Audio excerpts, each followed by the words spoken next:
The 417 Gamers is a group of board, tabletop, and card gamers in the 417 area code. This is the podcast. The 417 Gamer Podcast, Episode 7 Expansion. This is another short one, but Lisa Medley joins us again, and we talk about our favorite nature games, the second half of the list, 8 through 14. We appreciate Lisa coming on, and without further ado, here's Episode 7, the Expansion. So, Lisa, we enjoyed having you on the first episode of the April edition. So we're having you on the expansion. We're going to talk through our 8 through 14 nature games. We had you start, so we'll start this one. Andrea, our number 14. Ohanami. Ohanami is a drafty game in the vein of Seven Wonders or Sushi Go, where you're building your garden. You're putting out water features and plant life and rock features and cherry blossom trees. It's gorgeous art. It's really fun. The scoring is... So there's 3 rounds. The first round you're going to score all the grass features. Second round you're going to score grass and water features. And then the third round you're going to score everything. So it's up to you how you want to build your garden on how you want to... how you want to score. And it's drafting in that you'll pass, the first time you'll pass a deck to the left, take one, pass it on, the next time's to the right. So you know what's probably coming back around to you, so you can kind of plan this turn what color or what features you're going to try and draw to. Or if there's only one, you know that's probably not coming back around to you. So you can plan different paths to victory. And it's a lighter weight drafting game. I kind of feel the heavier weight drafting games, when you play with new people, they could be handing the game away because they don't know what cards they have. So that's why I wouldn't recommend playing Terraforming Mars with a newbie if you wanted to draft. Just play it as is. But once everybody's played, then draft. But Ohanami, it's so light that it's really hard for somebody to hand the game away. But yeah. Lisa, you're number 14. So, my number 14, I have not played yet, but Andrea, I know this is one of your favorites, Azul Queen's Garden. Oh, yes. I love regular Azul, and I know this was much different, but it looks beautiful. And so tell me about how the mechanics differ from regular Azul. Well, it's a little bit different in that with regular Azul, all the tiles are in the middle, and you're just trying to build like kind of like a quilt, basically. This one you've got you're trying to group either your flower petals or your butterflies or your birds, both in groupings of the character, like the birds or the butterflies, and also into colors. Like you want all your yellow trees together, you want all your all the blue tiles together, whether it's a blue bird, a blue tree, either or. Yeah. Okay. And then at the end, you'll score the biggest grouping of your yellows, your blues, and your biggest scoring of your birds and your butterflies and your 4-petal flowers. So it's very puzzly. It is. And you can unintentionally, by trying to get one grouping big, cut off another path to, oh shoot, I can't put that there because that'll cut off all my blues together or something like that. So there are and the drafting is a little bit different too, because if you're going to take all the blue ones, you have to take all of the blue ones, even if there are birds in there and you didn't want birds, you just wanted the flowers. You still have to take them, and you have a reserve board where you put all your tiles, and you have a limited number of compartments to hold your tiles before you then play them onto your board. I see. So there's an extra step there. They don't automatically go from picking up the tiles to putting them on your board. You go into a holding pattern first, and then you can put them on your board. And so there's extra steps in there.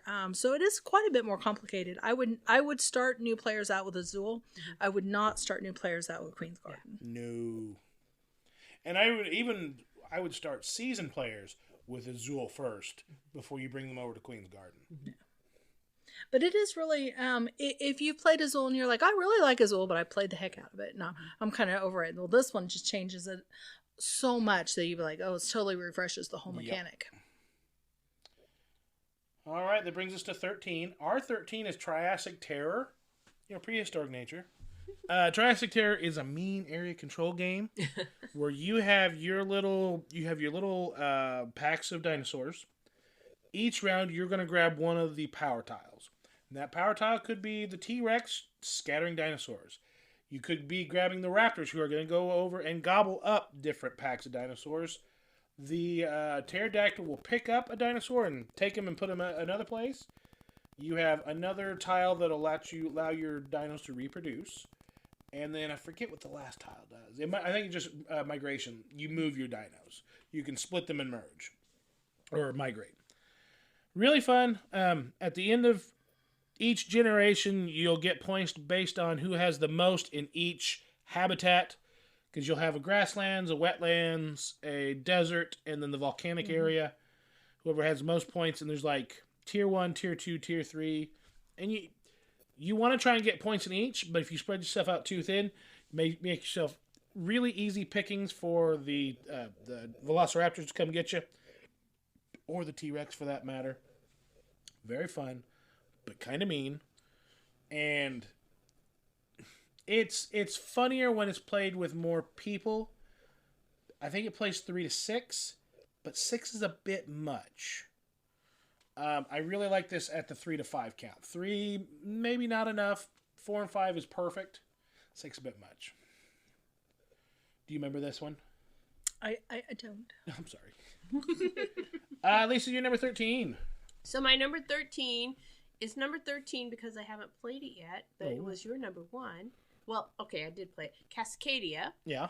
I've been wanting to play it, so I did try to play it on tabletop this week, or Tabletopia, and I never played anything on Tabletopia before, so I tried the solo play of it, which I don't know if I did it right or not because it does not automatically score for you, so that was not helpful, but I did understand the mechanics after watching a few videos of it, and it's really fun trying to get your environments all lined up together, and then all, as you were talking earlier, the salmon all have to be in a row, and your bears have to be in pairs, and so there's lots of little rules to help you earn points, but I really like the puzzly aspects of that game, and it looks really pretty too. So. Yep, and I like the fact that each animal has either 4 or 5 cards. So if you think you've got the base game that I suggest, shuffle them up and throw out a couple new ones. Yeah, and I think that you'll really enjoy it when you play it, the actual in the out-of-the-box version, because the tiles, it's really pretty the way they fit together, and you put the little animals on top. It's got that good tactile sense of, building something. Yeah. Brings us to number 12. For us, that is New York Zoo. This is by Uwe Rosenberg. This is him using his patchwork Tetramino pieces for yet another game. Right. And it's a winner for us. Yeah.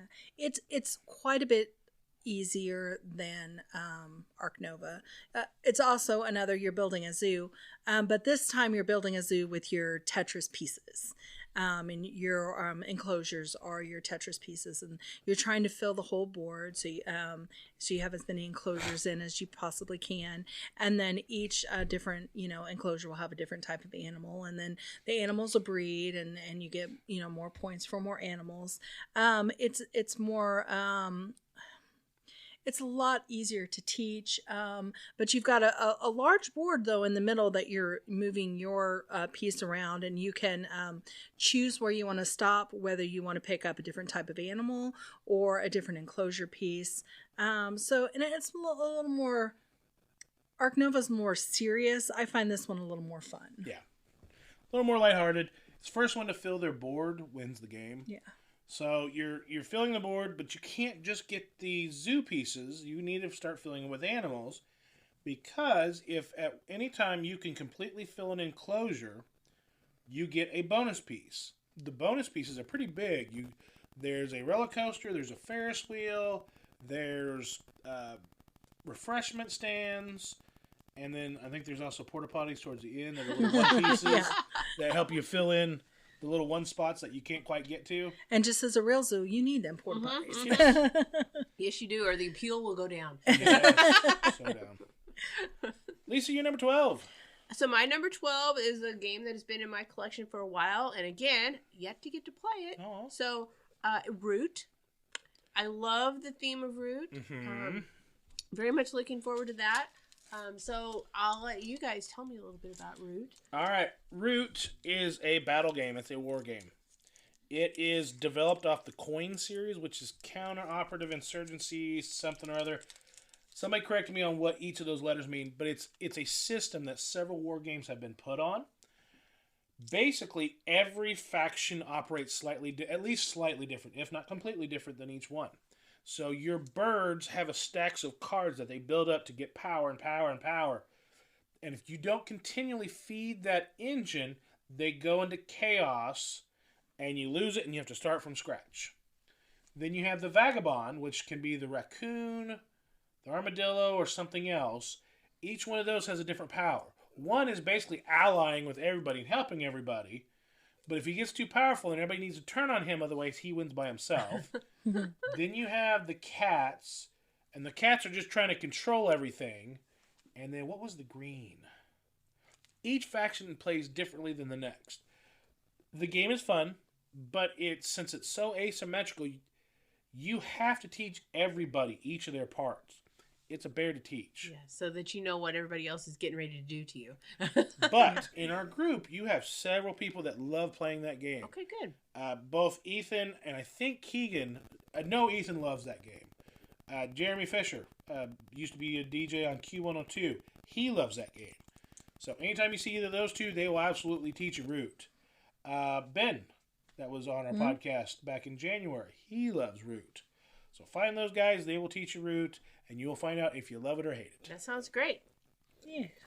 That brings us to R11. R11 is Waggle Dance. Waggle Dance is about bees grabbing pollen to pollinate flowers, to make more bees, to make a bigger hive. Yeah. It's cute. I like the theme, the nature theme. You're rolling your dice, and the dice dictate what you can do with them. Mm-hmm. They need to be a certain number to be able to go get pollen. They need to be a certain number to be able to put over here to reproduce. They need to be a certain number to be able to start helping you build your honeycombs. Yeah. Very cute little game. It is. It took us 3 times to play it completely correct. Yeah. It looks like a very lightweight beginner game, but there's a little more to it than that. So I'd give it a more immediate weight game. We played it with your uncle and his wife. Mm-hmm. They really enjoyed it, but like us, they were like, what's the rule for that again? But overall, very cute. The pieces are cute. The bees are cute. I like anything. And the waggle dance is the little bee dance that they do. They shuck their little bottoms. Mm-hmm. So yeah, we really enjoyed it. Great nature themed game. If you have someone who is perhaps a beekeeper or naturist, I'm sure they'd really enjoy it. Yeah, that sounds fun. Does the winner have to waggle dance? They should have to, but we haven't done that yet. That should be a house rule. Probably. Yes, of course. Number 11. My number 11 is Trails, which is kind of a quicker version of Parks. So a good 2-player game. Is it a better 2-player game than Parks? Probably a more portable 2-player game. So taken to a bar, camping, something like that. It's easier. You hike down and you hike back. Similar actions as Parks. A lot of similarities with Parks. But just a smaller version of it. So yeah. Kind of like we got rivals for Catan because 2 people can't really play Catan. No. So but all the same mechanics, just smaller version of it. Well, it's like the smaller Ticket to Rides. Yeah. Love those at 2-player. I do too. Yeah. The big Ticket to Ride is fun with family. Yeah. But 2-player, Yeah. You're not getting anybody's way 2-player full size ticket. Takes too long for what it is for 2 players. Mm-hmm. Yeah. The smaller ones are perfect. And we got New York, London, and San Francisco. We need to get Amsterdam still. Oh, I didn't realize Amsterdam. I just got New York and London. New York and London. Yeah. Yeah, they're fun. So it was your number 11. Our number 10. Meadow. It's I thought I saw it over there on your shelf too. No, I don't have that one. No. It is again the artwork is really cute. It's gorgeous. It's more of it's not quite medium weight, but it's a little bit harder than lightweight. It's slightly more than a gateway, yes. Yeah. So if you're, I wouldn't recommend it for brand new newbie gamers. But there's a lot of interesting, you're drafting cards to build up your board basically out in front of you. Your meadow. Yes, thank you very much. But if you are trying to draw like a little fox, you already have to have like a mouse or something for him to eat that you've already collected. To draw him in. Yeah, something that you've already collected. So you're building upon your first several rounds of hands as you go on to get the higher level point cards. I think that I really enjoy the artwork on this because it is really great art. Oh, yeah. And also the gameplay in that you can have, if I can get this, this, and this, I've got this sewn up, and then someone takes the card that you needed, and you're like, now you have to figure out a completely different way to strategize your meadow. It's really interesting. I like it. Yeah. So it's a grid of cards, and you have your little flag. Your flags are 1 to 4. When you put your flag down, that tells you how many cards across from where you put your flag that you can grab from. So you see the grid, and you need to hope that the other cards you want are still there where they're going to be, or you need to maybe hope that somebody can move the card down so you can use your flag to get the next one. But on your tableau, you start with, I think, 1 habitat. You need to draft the other ones. The habitat can be grasslands, could be woodlands, could be wetlands, and they have already on them a resource. Usually it's either a flower or a bug. And then you can get the next item that will feast upon that bug. So you need to have that resource for your animal to land on it. And then the next animal, that probably the predator towards that animal, will have multiple. It'll need the habitat, and it will need the animal it wants to feast upon. Whether it's kind of a rodent or a bird or insect, you put it on top of there, and you just keep on building your tableau both north, south, and east, west, because you're building your tableau. Each time it's just points. So it's literally a layered game. Oh, yeah. Yes. But that was our number 10 meadow. Lisa, what's your number 10? My number 10, again, this list is the games that I have not got to play that I own most of. I own Everdell. And I am get to learn that next month at the library. So I'm looking forward to finally getting to learn that. Which library? At Brentwood, I think. Crokinole this year. Wingspan is next month. That is right. Yeah, I think May 15th at Brentwood. Yep. Nice. Yeah. So I'm going to go that, finally learn how to play my game. Hey. And then rope others into playing with me. Yes. That brings us to 9. Number 9 is Agricola, All Creatures Big and Small. And it was hard because it was going to pick either one. Farming game with nature. And I live in Springfield. Andrea came from a farm. So I'm better at farming games. And it takes her off. Oh, it's only because you're better at worker placement games than I am. That's probably true, but I don't know. See, I try and do like a farmer would. First, you have to put up your fences, and then you get your animals. But there's like, if you have a trough, the animal run on off, and I'm like, yeah, it is. So I gotta build my pastures, and then I gotta put up my fences, and then you need these animals before these, and that doesn't make any sense. And he's just running away with the game over here. You're too practical. Yeah, he's just gathering points.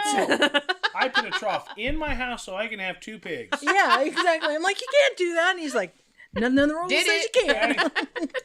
You just don't understand. I'm farming. Oh, but we really enjoy it. It's a cute little 2-player.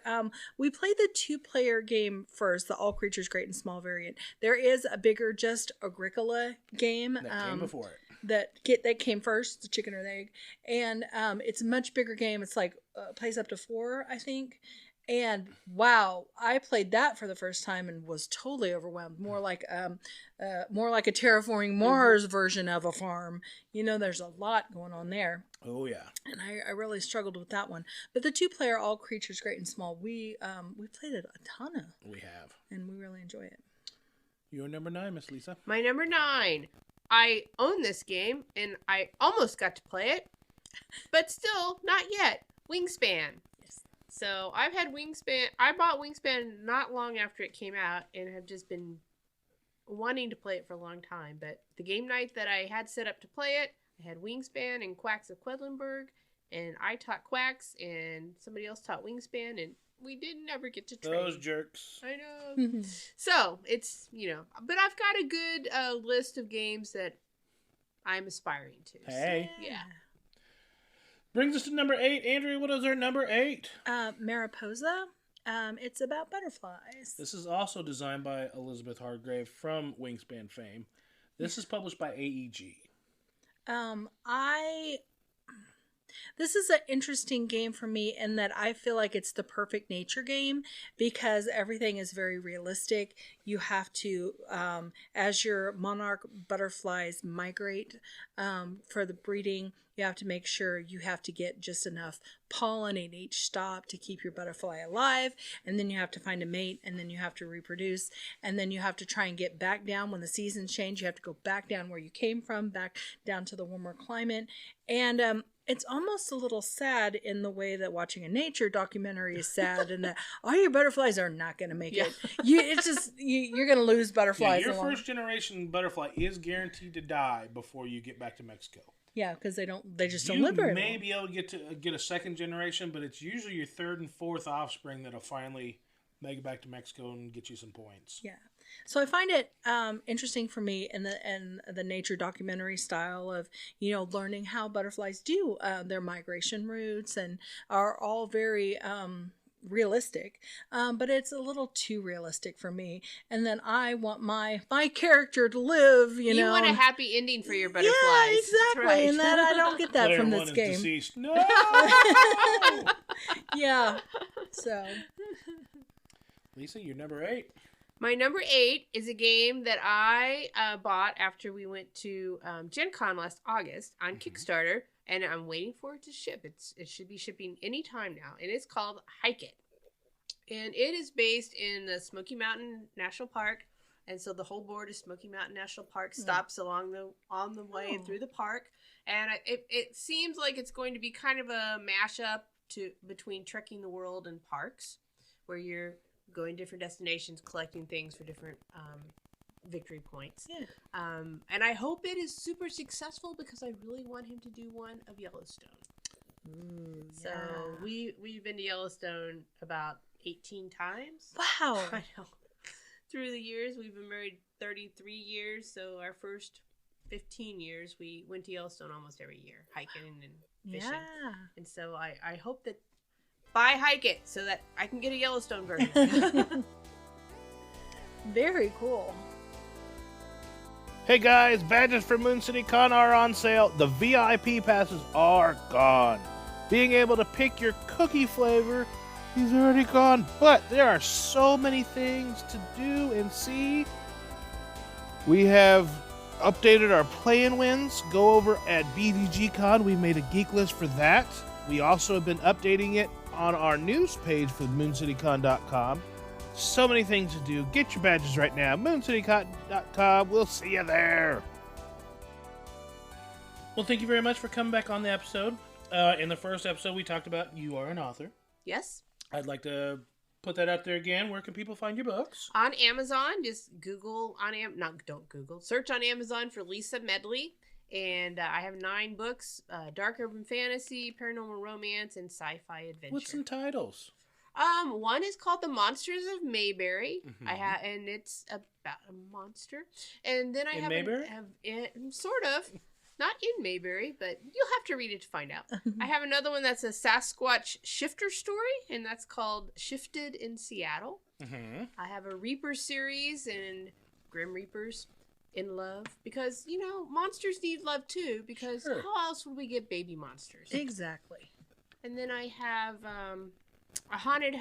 a story about a ghost story called Haunt My Heart, and then my sci-fi adventures are Out of Time and Out of Control.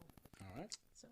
Well, thank you very much for coming on. Thank you. Yeah. And we'll see you guys next month. And that was the 417 expansion episode. And we'll see you next time. Goodbye. Bye.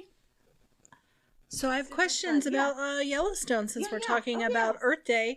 Do you normally go in the summertime, in the wintertime when there's snow? We've never been in the winter time. We've been May through September. Okay. We've been every month. We haven't been in a long time. We basically went after we had our kid. We went back one time after we had our kid. Yeah. Well, 2 times, 1 or 2 times. But we had gone out there almost every summer hiking. Yeah. We really like an area called Slough Creek, and there's like 3 meadows. Like first meadow was like, I think 3 miles in. Second meadow was like 6 miles in. Third meadow was like 9 miles in. And then you can hike over the mountain and down the other side down a trail called Pebble Creek. So we've done all of that multiple times through the years. Yeah. Many years ago. Here's the deal now. It is really hard to get into those. Like, you can't just go overnight backpack hike those places now because you have to get reservations and you have to get in a lottery to get campsites back in the backcountry. So it makes it hard. But it's beautiful. Have you never been before? I've been one time, but we never we had one day. Oh, and so we just stayed on the highway, and we well, it's called a highway. Yeah, just we did the circle. You did the part main of road. it. Yeah, we just did a big circle, and we stopped at like all the main features. Yeah, like we stopped at Old Faithful, or the what's the big eye looking geyser. Grand Basin, maybe Grand Basin, or I can't remember what it's called, but and then we stopped at the Yellowstone Lake, and we saw elk. You saw some of the highlights. Yeah, we saw elk and buffalo, of course, and we saw so many bison. They were just, chilling right by the road. Just, we did not see any bears or wolves, which is what I wanted to see. Have you? So Lamar Valley is where you want to go hang out to see wolves. I'm not sure now. You have to look on the sites and stuff. I'm not sure what the best time of the year is to go see the wolves. They're going to be really small. They're going to be way, but they've got big spot. I mean, you can get yourself a big spotting scope and see them a lot closer. But we have seen bears. Had a couple of very close moose encounters. We were on a trail one time. We hiked all the way to Third Meadow, which was 9 miles. So we finally get up there, and it rains every afternoon. So we finally get up there, and we're exhausted. We're setting up our tent. The storm's coming in, and we're setting up our tent. Well, I had to go to the bathroom, so I walk away from the tent a little ways. I'm kind of sitting on a little log doing my business, and then there's lots of black timber there from the fires through the years. So the wind picks up, and this big tree goes crashing down, like not very far away. And I jumped up, pulled my pants up, and a moose jumps up, and we look at each other. And then we go opposite directions. And my husband was in the just outside the tent, saw the whole thing, and was like, oh my gosh. And then we're like super paranoid, like, that tree could have fallen right on that tent. And then another time we were hiking, there were 4 of us. We'd taken his nephew, and his Uncle Kelly went with us a lot. We're hiking along. I'm always the last, right? I'm the bear bait. So I'm tired, hiking. And all of a sudden I hear this woof. I was like, I am going to get eaten. Because I thought it was a bear huffing. Because they'll huff before they bluff charge you. Or charge you. Yeah. And I was like, I look over, and this ginormous black moose was just like from me to that canoe. Wow. We did not see it in the black timber. And we just walked. We were on the trail, walked by, and he was just letting us know, you're a little closer to me than you need to be. Wow. So we hoofed it on out. Yeah. And they are so big. I mean, like you cannot incomprehensibly big. Yes. Like, this should not be a living thing. Yeah. This should be a dinosaur or something, Right. So we've had a couple of cool moose encounters. We've seen bears several times, but they were pretty far away. 3 summers ago, I guess, we finally made it to Glacier. Because, Yellowstone's, it's another 8 hours from Yellowstone to Glacier. So we always wanted to go, but it's just so far to get there. So we finally went just to Glacier.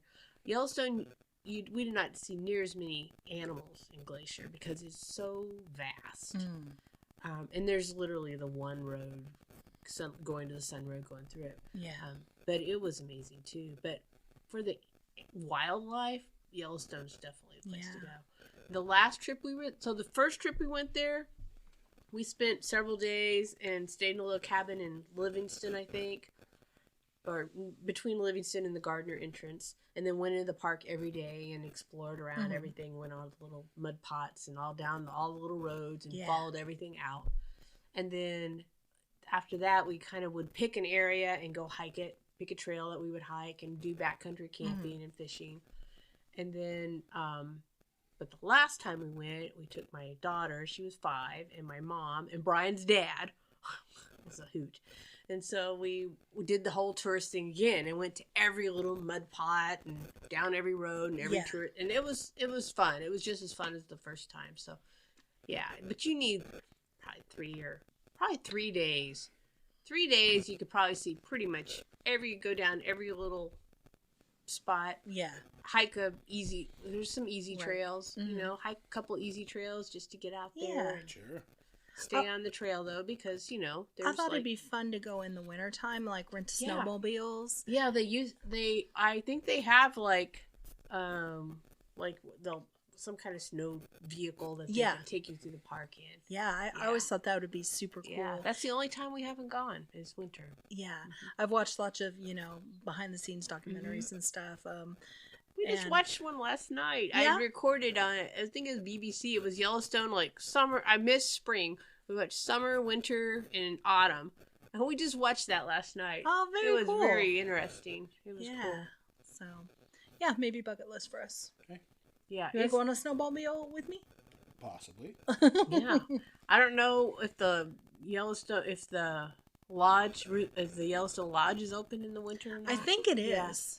I think it is, but so much has changed the past couple of years, like what you're saying. I know, it's with crazy. the permits and then limiting the number of people in the park and yes, so and much the has number of changed. people that are in the park. Yes, I mean it seemed busy when we were all those years ago when we were there, but I went to Rocky Mountain National Park 2 years ago, I guess. I've been there 3 times too, but my girlfriend had bought an RV and so got reservations, but we had to get reservations to get into the park. We could only get 1 entry reservation to get into the park, and that was 2 days before we were leaving. And it was at 2 p.m. in the afternoon. So we were really what the heck are we going to do? We were bummed out. And so then we figured out, though, so you can still get into the park, but you have to get in before 5 a.m. or after 9 p.m. Oh. So the very first day, and it stays light, really. So the first day, as we were trying to figure it out, we went, as soon as we got there, it was 9 p.m., got in the park, went to the one section and we saw elk and critters everywhere. So that was good. And then we figured out we had to get up at 8, be in the park, get in the gate before 5 a.m. So we got up at 3:30, drove to the destination where we wanted to hike, and waited in the parking lot with 40 other people as they kept coming in who figured out the same thing. So then we're all hiking and waited for the sun to come up. So we didn't have to hike in the dark. Right? Oh, wow. So there are ways around some of those things, but if you want to go, first see if they've got reservations, if you've got to get entry reservations, and then figure out how to get on them. And so the app, I was trying to get reservations on the app, and the app was not working right. And finally, I just went to the website and the desktop site, and then I was able to get another reservation to get in another day. But it was crazy to not be able to just go to a national park. Yeah. But they're super busy, but it's beautiful. Oh, absolutely. Yeah, definitely. You should definitely go. Yeah. There's lots of places. So Gardner's a good area to stay in, that you can get in and out of the park easily.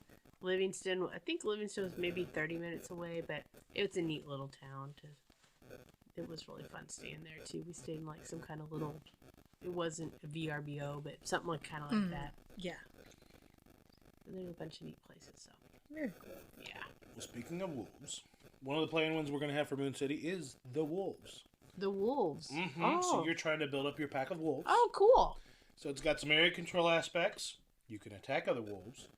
You can attract lone wolves to your pack to help you, and each lone wolf has its own little power that can help aid you, whether it's better reproduction, defense, attack, or help you track down and hunt prey better.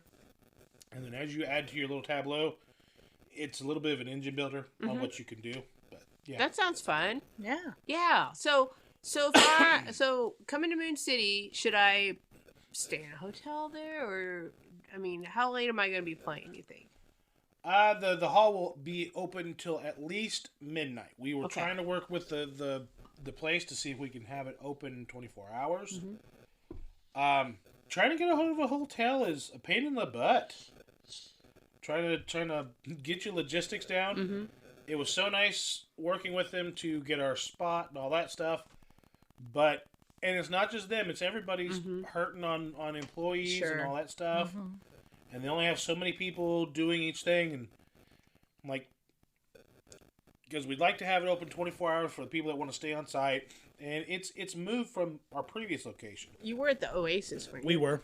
I've never even been in the Oasis. Oasis is nice, but it's on the north side of town, and there's not a whole lot of food options.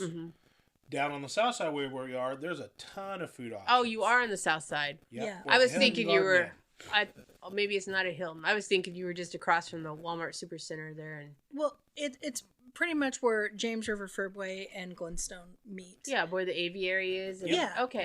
Yeah, Oh, right okay. there. That Hilton. Back in that Oh, corner. okay. Yeah. Basically, you can take that's nature. Yeah. Yeah, but The Beachway new Drive. loop Yeah. roundabout. yeah, exactly. That Yep. I watched somebody in front of me go the wrong way around the roundabout one day. Ooh. I'm like, what? What are you doing? How do you mess that up? No, you know.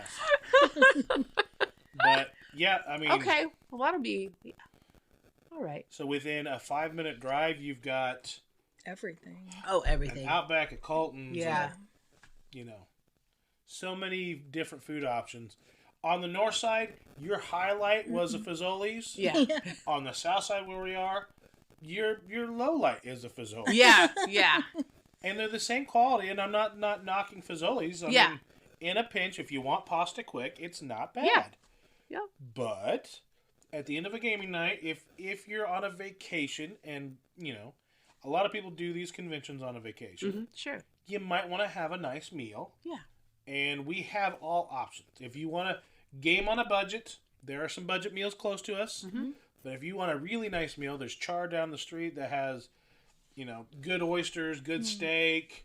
There's Houlihan's is right Yep. there. What's the hibachi place? Hinode? Oh yeah. Right around? Yep. Yeah. Sakura is good too. Yeah. I There's haven't been to Sakura. Taj Mahal, Lone Star. Oh, there's tons. Texas Big Roadhouse. whiskeys over there. Yeah, I mean, so much. The barbecue place. Is it Mike's now? What's the place that? oh yeah, they're Yeah. where it By came Barnes up. and Noble. uh-huh. Yeah. Well, there's Sweet Fire that's down there, too. Oh yeah. Yeah. On Republic Road. Sugar Fire. Sugar Fire. Sugar Yeah. Fire. Mm-hmm. Yeah. Yeah, I so get that wrong. Yeah. literally everything Yeah. you could possibly want. So, Well, I think I'm gonna probably buy that VIP pass because that seems like that would be a pretty good deal. oh, yeah. And if I just drive back and forth, that's a pretty. Well, and the VIP pass, there's only a couple left, and that gets you into the second exclusive game day that we haven't announced. We're going to wait until we get that done, and then we're going to rent another spot for one day, and then it's probably going to be a Saturday or Sunday. Okay. We're going to So there's only 2 left. All right, I'm gonna get on and buy that today then. Okay. All right, I'll do that today. I need to make myself a note. The 417 Gamer Podcast is recorded and produced by Rick Bagwell and Andrea Smith. We want to thank Lisa Medley for coming on. We have links to her book and information on our Facebook page at facebook.com/Hobby Gaming Network. Music we used is by Origami Replica. Our intro song that we use is Kind, Gentle, Beautiful Person, and our outro is Making Up for Lost Time. Those notes are also in the show notes on the Facebook page. Until next time, keep gaming in the 417.